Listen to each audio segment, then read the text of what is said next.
Welcome, deep divers, to another journey into, well, the complex layers of a story that has truly gripped the nation. Today, we're taking a deep dive into one of the most chilling and frankly perplexing true crime cases in recent memory, the brutal murders of 4 University of Idaho students.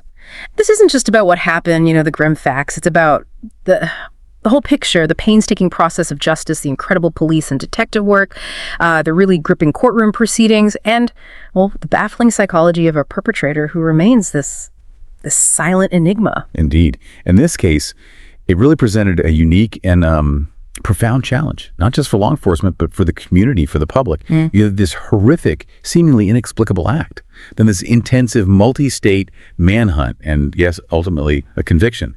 But even now, with Bryan Kohberger behind bars, that fundamental question, the why, it's just shrouded in this silence, a silence that honestly may never be broken. It really forces us to look hard at the limits of our understanding when we're confronted with certain acts of evil, and how we grapple with that void. Absolutely. So our mission today is to unpack every significant detail for you. We'll go from the immediate shock of the crime itself through all those intricate threads of the investigation, the raw emotions that just poured out in the courtroom, and the disturbing kind of contradictory psychology of Bryan Kohberger himself. We want to explore the full picture so you're left not just informed, but maybe with a deeper appreciation for the complexities of justice, the resilience you see, and that persistent human quest for answers. Even when they might never actually come. Let's get started. Okay, let's begin by setting the scene. We need to paint a picture, a respectful one, of course, of the setting for what became this huge national tragedy.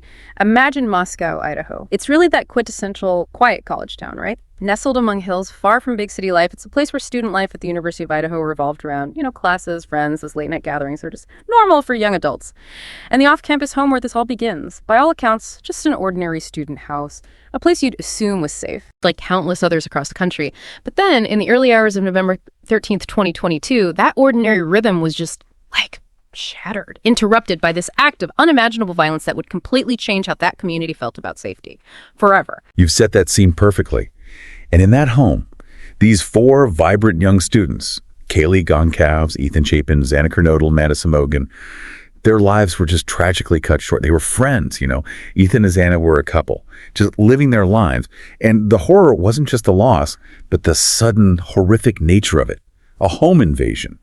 From an investigative standpoint, a multiple victim home invasion, that's inherently one of the most terrifying scenarios you can face. And the weapon choice, stabbing, that adds this layer of, intimacy, and it's profoundly disturbing. Aggression, up close. Right, not like a gun from a distance. Exactly. A knife requires close physical contact. It's a direct, sustained act of violence. That detail alone immediately sets off massive alarm bells for investigators. It suggests a high level of intent, maybe rage, maybe something else. And when something that violent happens in a supposed sanctuary like a student home, it doesn't just impact the victims, it shakes everyone's fundamental sense of safety. That contrast between the assumed safety and the brutal reality that night, it's truly chilling. And the immediate aftermath, it was just profound shock. The discovery didn't just hit Moscow, Idaho, it sent shockwaves across the whole country. People were captivated, horrified. The question wasn't just what happened, but how could this possibly happen here? That's absolutely right. And what made it so incredibly complex for the first responders, it wasn't just the brutality, it was the complete lack of immediate, obvious answers.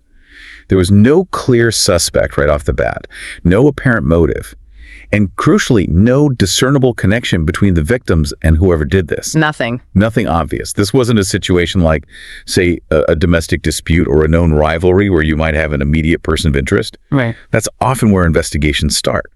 Instead, they were faced with this vast, open-ended investigation from minute one, and that pushed the Moscow Police Department, which is relatively small, to its absolute limits. Yeah, I can only imagine. Think about the pressure on those local officers. Suddenly, they're under this intense national spotlight, dealing with a quadruple homicide, and they have virtually no initial leads. Every minute counts in those early hours, right? That golden hour for evidence. But when you know so little, how do you even begin to triage information? Where do you focus your limited resources when the canvas is almost completely blank? It's just a monumental task. And it's made even harder by all the national interest, the media attention, the public demanding answers now. Yeah, the scale of this investigation was just huge for the region. Moscow Police Chief Anthony Dollinger, he openly called it one of the most complex and high profile in the state's history. When you hear a police chief say that, you know it's not just talk. It signifies an extraordinary challenge, especially for an department that usually handles, well, much less violent crime. Absolutely. And that statement, it really underscored the need for what he called an extraordinary level of collaboration. It wasn't just helpful, it became absolutely vital to even tackle a case like this. This wasn't just the Moscow PD on their own. We saw a true multi-agency effort, a real testament to coordinated law enforcement. You had Moscow Police, Idaho State Police, the FBI stepping in with significant resources, and eventually even the Pennsylvania State Police became involved. Right, across the country. Exactly.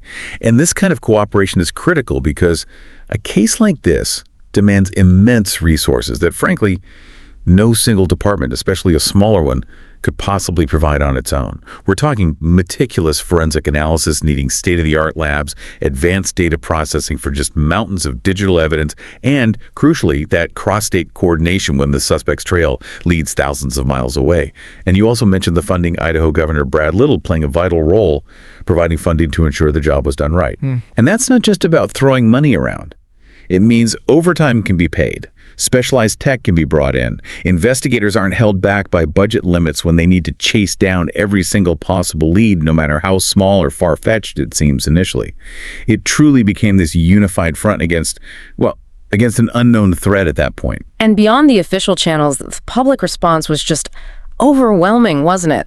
Thousands upon thousands of tips poured into law enforcement. It really highlighted how much this crime shook people's sense of security, not just in Moscow, but everywhere. People were desperate for answers, for justice. And as investigators themselves acknowledged, this case also saw the significant and sometimes, let's say, challenging presence of online sleuths who tried to crack the Idaho case. Yes, the internet detectives. Right. And while public engagement can sometimes be well-intentioned. Right. And look, on rare occasions, it might even provide a crucial piece of information or spark a new lead.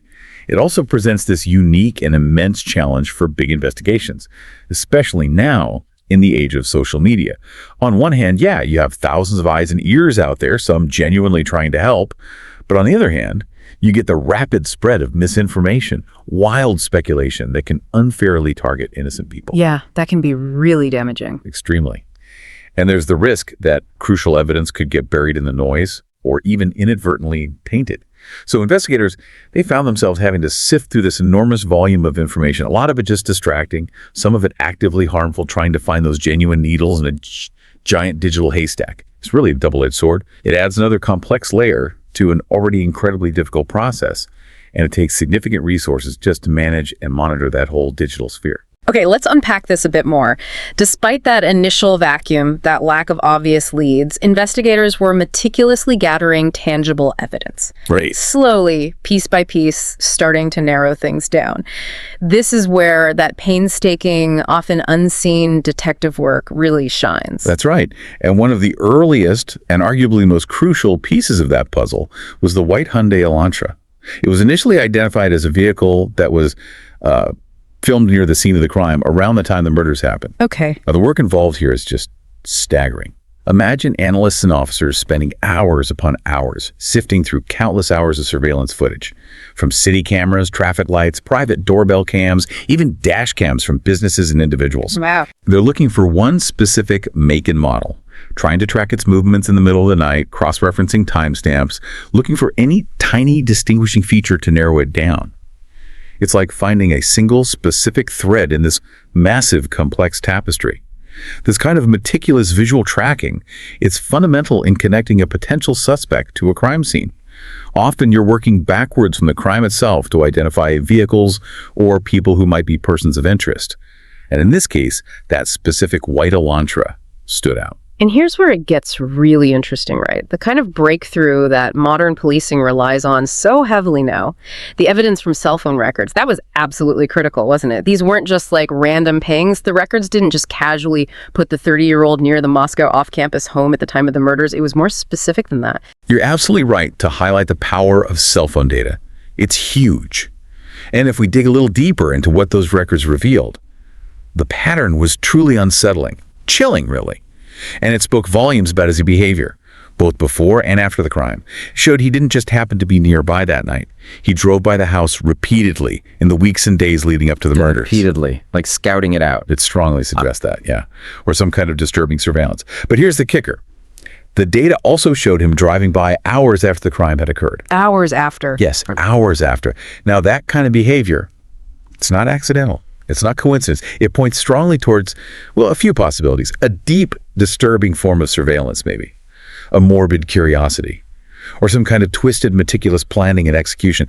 Psychologically, it hints at this chilling premeditation, an obsession that was likely building over time. Or even, maybe, a need to revisit the scene of the crime, perhaps for a sense of power, or to relive it somehow. Law enforcement uses cell tower pings, location data, to map out a suspect's movements with remarkable precision these days. Imagine the detailed mapping, the analysis needed to turn that raw cell data into actual actionable intelligence. To paint such a precise and frankly disturbing picture of someone's movements before and after such a horrific act, it's an incredible feat of modern detective work, really, turning abstract data into concrete evidence of intent and presence. And then came what investigators themselves called perhaps the most important piece of evidence. Something Kohberger apparently inadvertently left behind at the scene. A knife sheath. In all the chaos of that horrific crime, this seemingly small detail, it became the key, didn't it? The thing that would ultimately unlock the whole case. Indeed. This is a major forensic triumph. It's a testament to both incredibly meticulous crime scene processing and, frankly, the amazing advancements we've seen in DNA technology.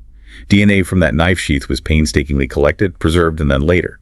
It was matched a sample taken from trash at Kohberger's family home in Pennsylvania. From trash. Yeah. Wow. Yeah. And we're not just talking about, a simple blood match here.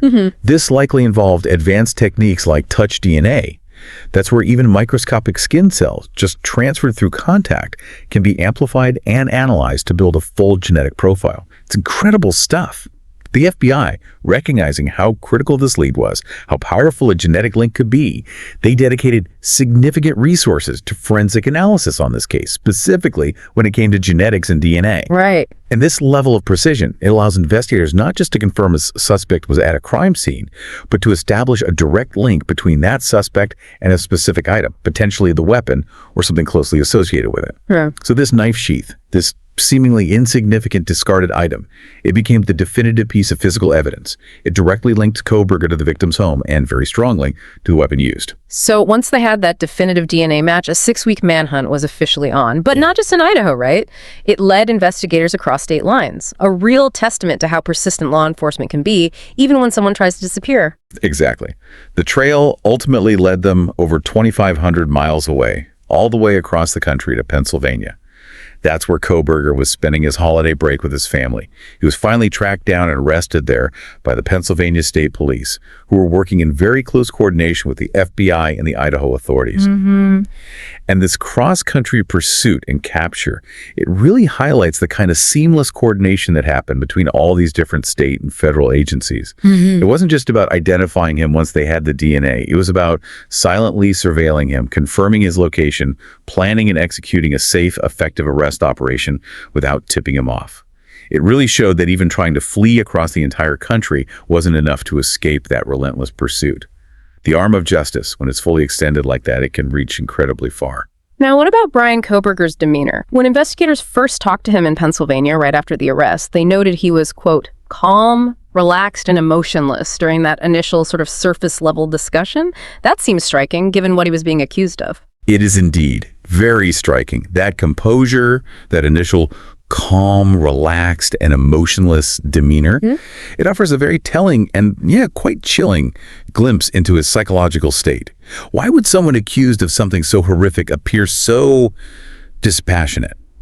Well, it could suggest a few things. Maybe a calculated attempt to maintain control, maybe a profound lack of empathy, which you sometimes see with certain personality disorders, or perhaps even a form of shock, although that seems less likely given the circumstances. Right. But interestingly, that composure didn't last. When the officers tried to speak to him in more detail, to probe beyond that surface level, Kohberger reportedly shut down and refused to talk. And this early behavior, it's a direct parallel to what we saw later in court. Okay, yeah. Was it a calculated refusal to engage? A deep-seated inability to actually articulate his actions? Or maybe an attempt to exercise the only form of power he felt he still had: silence. Regardless of the reason, his sort of impenetrable persona, the silent defiance, it was evident right from the very beginning. And it left investigators and later the public with so many unanswered questions about his true state of mind and what motives might have been lurking beneath that initially calm exterior. Now, here's a detail that just adds this incredibly unsettling, almost bizarre layer to the whole case. We have to get into Bryan Kohberger's background.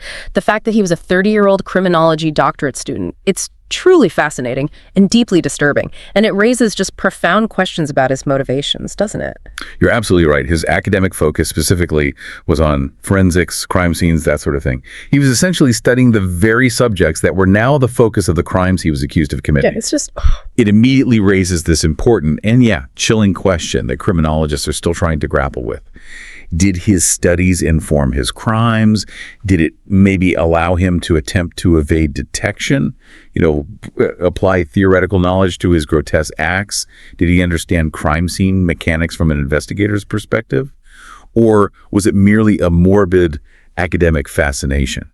A fascination with the very subject he would later embody in such a heinous way, where the theoretical suddenly became terrifyingly practical. Right. The irony there, a student of crime committing such a brutal act, it's profound.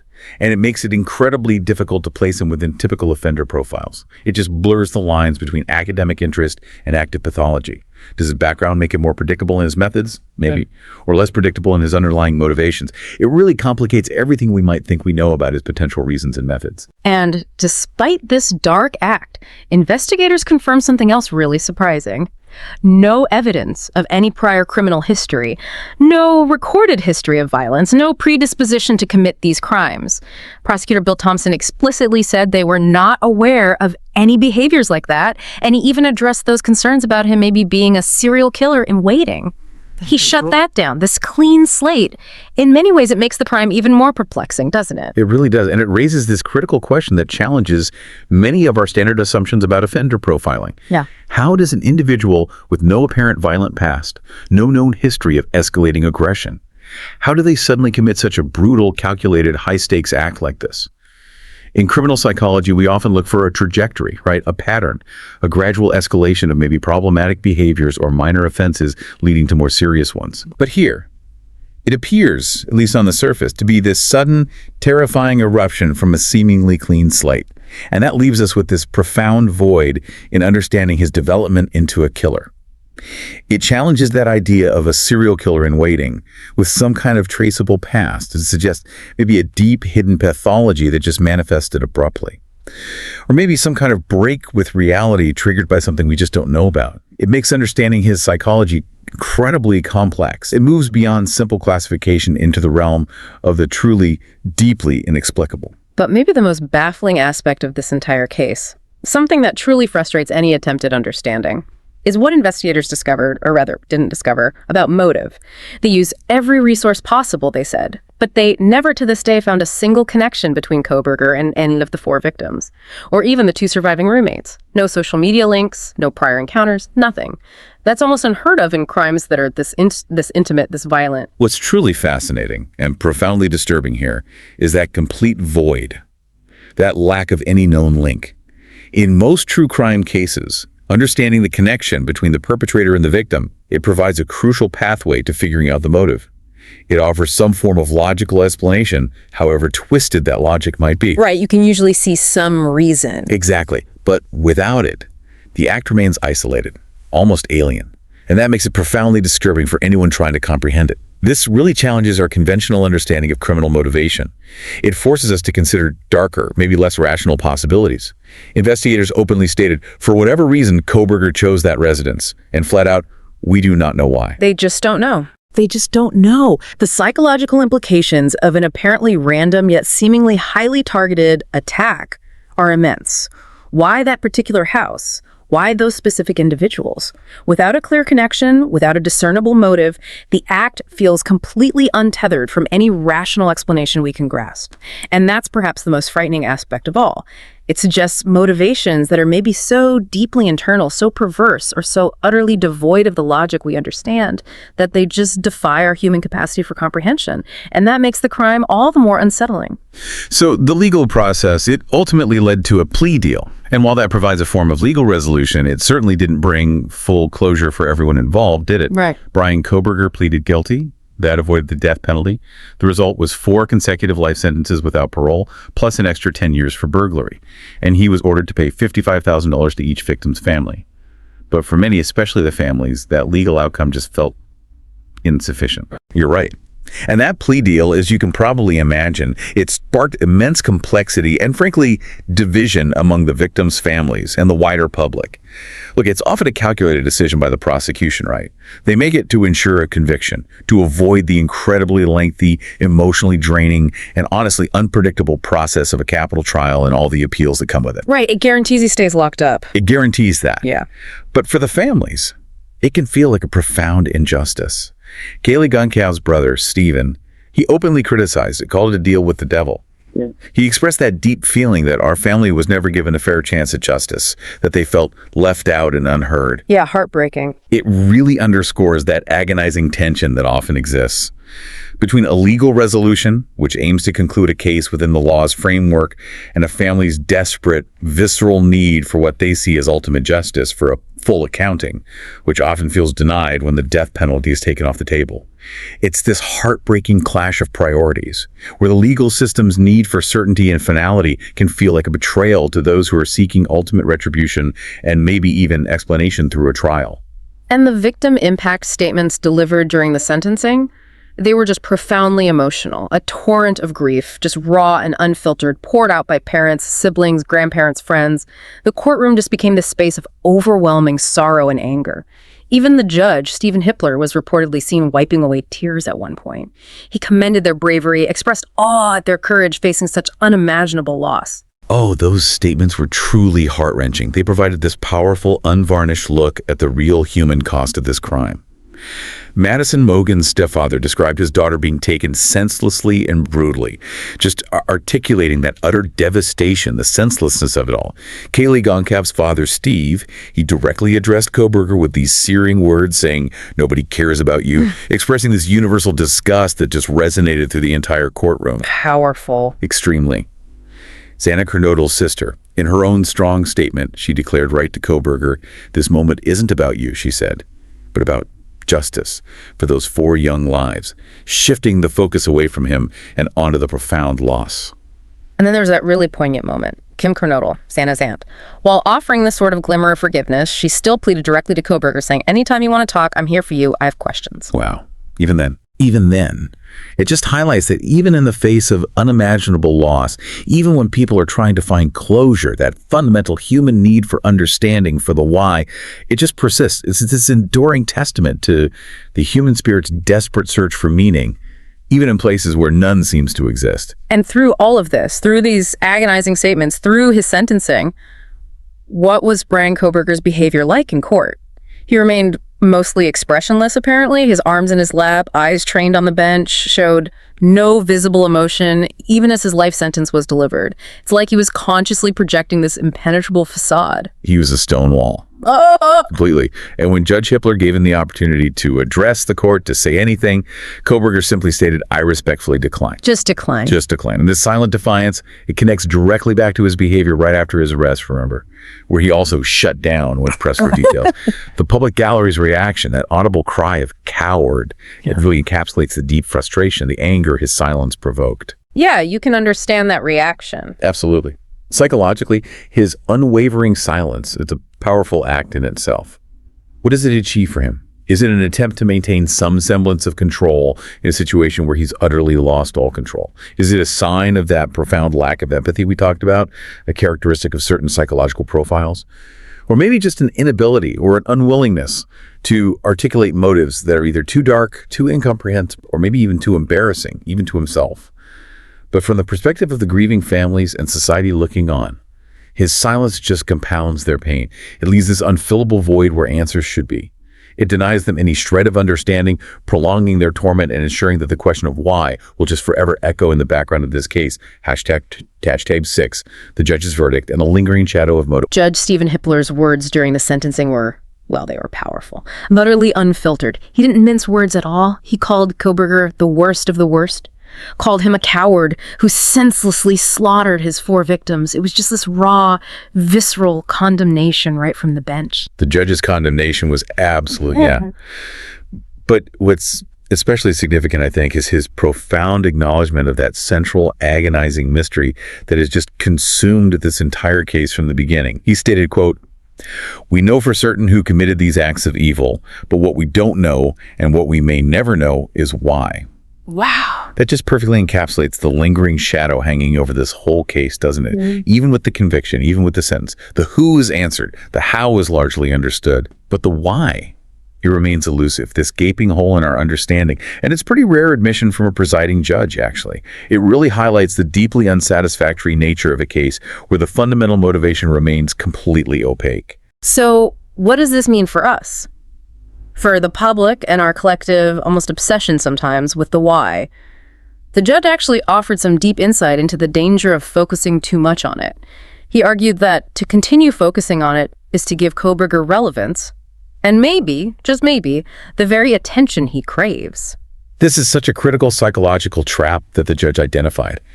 And it's a really profound observation for how we, as a society, often engage with perpetrators of these horrific crimes. He elaborated, saying that the need to know why makes people dependent on the defendant to provide us a reason, and in doing so, we might be inadvertently giving him the attention he craves. Right, putting the power back in his hand. Exactly. Furthermore, Judge Hippler raised another profoundly important point about, well, the truthfulness of any statement Kohberger might ever offer. He asked, how can anyone ever be assured that what he speaks is the truth? He basically questioned whether any explanation coming from someone who committed such a heinous, seemingly random act could ever really be trusted, suggesting it might just be manipulative or self-serving. Yeah, that makes sense. So the judge's specific plea was to end Kohberger's 15 minutes of fame. But he made this nuanced suggestion that criminologists should study him, yes, but out of the spotlight. It offers this almost clinical approach, doesn't it? How do we understand such a perpetrator without glorifying them, without empowering them? It asks us to separate that academic pursuit of knowledge, which we need for understanding, for prevention from the public spectacle that might just feed a perpetrator's ego or give them a platform they don't deserve. It's a challenging thought. How do we seek understanding without accidentally rewarding the very acts we condemn? And even after the sentencing, the official stance on motive, it remains stubbornly unchanged. When reporters asked about it, investigators apparently just shake their heads and say, we don't know. And prosecutor Bill Thompson, he reiterated his belief that even if Kohberger did say something, he doesn't think anything that comes out of his mouth would even be the truth. It really seems like everyone officially involved has just resigned themselves to this baffling silence. Yeah, and if we connect this to the bigger picture, it just underscores this universal human desire for answers, doesn't it? Especially in the face of such profound, senseless violence. A desire that remains deeply unsatisfied in this case. Even the White House weighed in. Press Secretary Caroline Leavitt expressed the nation's grief, but also the sentiment that if it were up to the president, he would have forced this monster to publicly explain why he chose to steal these innocent souls. Now, obviously, that's not legally possible, but it reflects that collective yearning for a rational explanation, that need for closure that simply cannot be met when a perpetrator stays silent, or maybe when their motives are just incomprehensible to us. It forces us to confront this really uncomfortable reality, that some acts truly might be senseless in a way we can't rationalize, and that sometimes the why is something we might genuinely never grasp. That lack of motive leaves this profound emptiness, not just for the families, obviously, but for anyone who tries to understand the darker corners of human behavior. Okay, so one significant development after the sentencing is that the gag order was lifted. That's important. It means court documents, things that were previously sealed, they'll now be unsealed. And maybe more importantly, those who actually worked on the case, police, investigators, they're now allowed to speak publicly about it. For true crime enthusiasts, for people who followed this so closely, that offers maybe a glimmer of hope for more revelations, right? Absolutely. And Chief Anthony Dollinger also announced that his office, the Moscow Police Department, would release their records related to the case. Yeah. He said they're striving to be as transparent as we possibly can. Now, while this definitely offers the potential for new details to emerge, maybe we'll get more granular insights into specific investigative tactics or witness statements that weren't public, forensic methods, maybe internal police discussions. It's still tempered by the judge's sobering warning, remember. Even with more information, even with greater transparency, many of those fundamental questions around the why, they're likely going to remain unanswered. We might gain a deeper understanding of the how and the what of the investigation, but that core psychological enigma, the motivation behind such an inexplicable act, that's unlikely to be suddenly revealed in court documents or police reports alone. It really distinguishes between procedural transparency, which we'll get more of, and psychological revelation, which in this case seems like it will remain painfully elusive. And ultimately, as Chief Dollinger so poignantly put it, the sentencing, yeah, it's a crucial step towards justice, but it absolutely does not end the grief. He said the losses are permanent and the pain remains. It brings that human element right back to the forefront, doesn't it? Reminding us that beyond all the complex legal stuff, the relentless investigation, there's this profound, enduring impact. It brings it back with heartbreaking clarity, yes. The police and the FBI, they express their profound gratitude to the families, thanking them for their incredible strength and resilience throughout this unimaginable ordeal. And Colonel Bill Gardner of the Idaho State Police acknowledged that the families carried a burden no one should have to bear. It reminds us, doesn't it, that beyond the legal proceedings we analyze, the police work we scrutinize, the psychological profiles we debate, the most profound and lasting impact is always on the lives that are forever changed by such a horrific crime. Always. The legal system can hold perpetrators accountable, thankfully. But it can't restore the lives lost. It can't truly replace what was stolen from those families, from that community. The community of Moscow, Idaho now carries this indelible memory of the tragedy. It's a testament to how one senseless act can just forever alter the fabric of a place and its people. And the journey for those families, it continues. Long, long after the gavel has fallen. Hashtag outro. So we've taken a really deep dive today into the shocking, agonizing details of the Idaho college murders. We've looked at the devastating crime itself, the meticulous multi-agency investigation that ultimately led to an arrest, the raw emotional outpouring we saw in the courtroom, and of course, the disturbing, unyielding silence of Bryan Kohberger. It's a case that, yes, has offered closure in terms of accountability, the perpetrators behind bars, but it leaves this open wound where understanding should be. A stark reminder that some questions, maybe the biggest ones, might just never get answered. Indeed. In this case, it really stands as a stark reminder that some acts of evil seem to defy rational explanation. And some perpetrators, whether it's out of calculated intent or maybe some profound psychological void, they choose to remain impenetrable.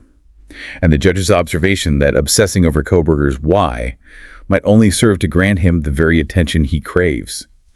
That's a powerful thought, isn't it? It challenges us, I think, to maybe rethink how we approach the psychology of crime when a clear motive simply isn't offered, or perhaps doesn't even exist in a way that we can comprehend.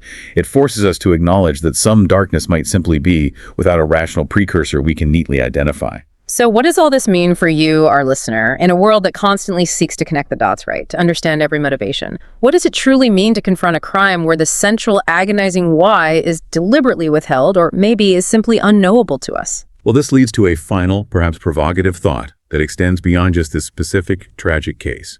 If knowledge is most valuable when we can understand it and apply it, what's our responsibility when we're faced with something that feels inherently incomprehensible? Perhaps true insight, in cases like these, lies not in forcing an answer where none seems to exist, but maybe in acknowledging the chilling reality that some evils, by remaining unexplained, actually deny their perpetrators the very relevance they might seek. And in doing that, it forces us to confront the limits of our own understanding, and perhaps to focus our attention instead on the incredible resilience of those who grieve, and on the tireless pursuit of justice, even when that justice can't fully answer every single one of our questions.